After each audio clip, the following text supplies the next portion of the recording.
جو میرے خیال میں 75 سال میں پاکستان نے اتنا بڑا سیلیبریٹی پیدا نہیں کیا جو کہ عمران خان صاحب کی صورت میں پاکستانیوں کو ملا، اور سابق وزیر اعظم ایک پارٹی کا چیئرمین ہے،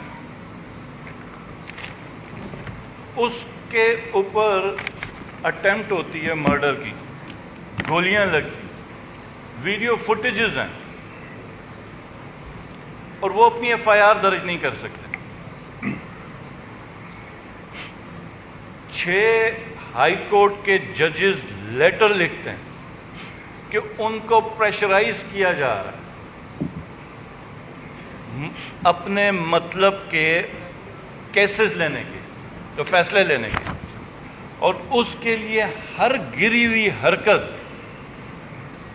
اسلام میں چادر اور چار دیواری کا تقدس سے بڑھا، اور بیڈ روموں میں کیمرے لگائے۔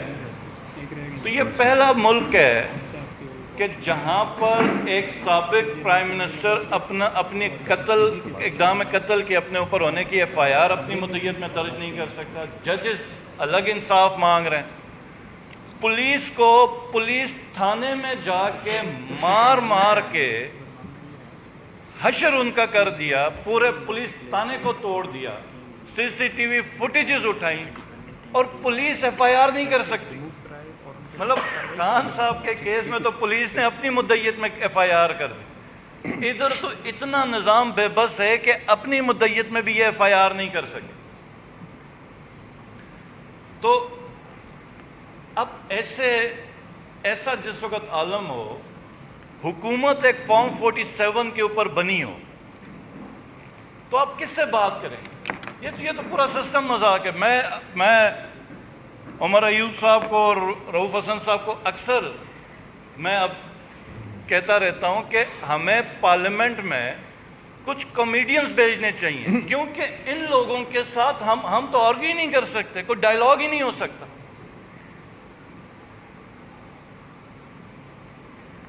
اور ایک ایسی حکومت جس کی جو عوام کے ریپرزنٹیٹیوز ہی نہیں ہیں، وہ کیسے عوام کے فیصلے کریں گے؟ یاد ہوگا امریکہ میں ایک بڑی مہم چلی تھی، no taxation without representation. G B میں بھی آج ٹیکس کا ایک بہت بڑا ایشو ہے، وہ یہی کہتے ہیں کہ نو ٹیکسیشن وداؤٹ ریپرزنٹیشن، کہ آپ ہم سے فائنینشل، آپ ہمارے سے کٹوتیاں کریں، چیزیں کلیکٹ کریں۔ آپ کیسے کر سکتے ہیں کہ جب کہ ہم اس فورم میں ہیں ہی نہیں؟ تو میرا یہ سوال ہوگا کہ اب تو پوری یہ جو پارلیمنٹ بنی ہے، اس میں کس کی ریپرزنٹیشن ہے؟ یہ جو حکومت ہے، یہ تو پورا ایک نظام ہی مذاق بن گیا ہوا۔ میں اب آگے مین 9 آ رہا ہے، 1 سال اس کا کمپلیٹ ہونے والا، اور اس 9 مئی کی آڑ میں جو کھلواڑ کیا گیا ریاست کے ساتھ، کہ سب سے اہم ادارہ ہماری فوج ہے۔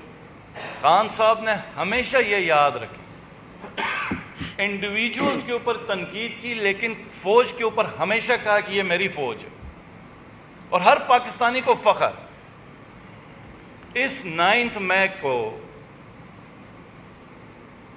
کیا ایسا کام کیا گیا کہ اداروں کو بدنام کیا گیا، عوام کے اوپر ظلم کیا، اور تصادم کی ایک کیفیت پیدا کی گئی، اور اس کے اوپر 4-5 دن کے اندر ہم نے کافی پریپریشن کی ہوئی ہے۔ انشاءاللہ تعالی میں خود بیٹھ کے ایک ایکسکلوسیو اس کے اوپر پریس کانفرنس 9 مئی کے اوپر کروں گا، اور بہت زیادہ سوالات ہیں اور اب ہم سوالات پوچھیں گے، ہمارا حق ہے، ہم پوچھیں گے کہ یہ 9 مئی ہوا کیسے؟ جس شہر میں 25 سے 30 ہزار کی پولیس ہے، رینجرز ہیں، 2 ڈویژن کی آرمی ہے، وہ جو گیریزن کی سیکیورٹی ہے، کور کمانڈر ہاؤس کی اپنی سیکیورٹی ہے، 2 سے 3 گھنٹے میں لگے لبرٹی چوک سے لوگ ادھر آئے، اور جو کور کمانڈر ہاؤس کے باہر کی فوٹیجز ہیں 500 سے اوپر لوگ نہیں ہیں۔ کدھر گئی تھی پولیس؟ کدھر گئی ساری سیکیورٹی؟ کیا ایسا معاملہ ہوا تھا؟ 9 مئی کے دن صرف ایک علاقہ تھا جس کے اندر پی ٹی آئی کی حکومت تھی، وہ تھی گلگت بلتستان. میں چیف منسٹر تھا، پی ٹی آئی کی حکومت تھی، مجھے ہاؤس ارسٹ کیا گیا، لیکن ایک گملہ نہیں ٹوٹا گلگت بلتستان میں جہاں پہ پاکستان تحریک انصاف کی حکومت تھی. تو کیا ایسی وجہ ہوئی کہ پوری پی ٹی آئی زور لگا کے ریلی نہیں کر سکتی، بندے مار دیے جاتے ہیں پی ٹی آئی کے؟ تو 9 مئی میں ایسا کیا ہوا تھا؟ تو یہ انشاءاللہ تعالی ہم 5-6 دنوں کے اندر ایک پریس کانفرنس کریں گے 9 مئی کے اوپر، اور ایکچول حقائق ہم لا کے رکھیں گے اور سوالات بھی ہم پوچھیں گے.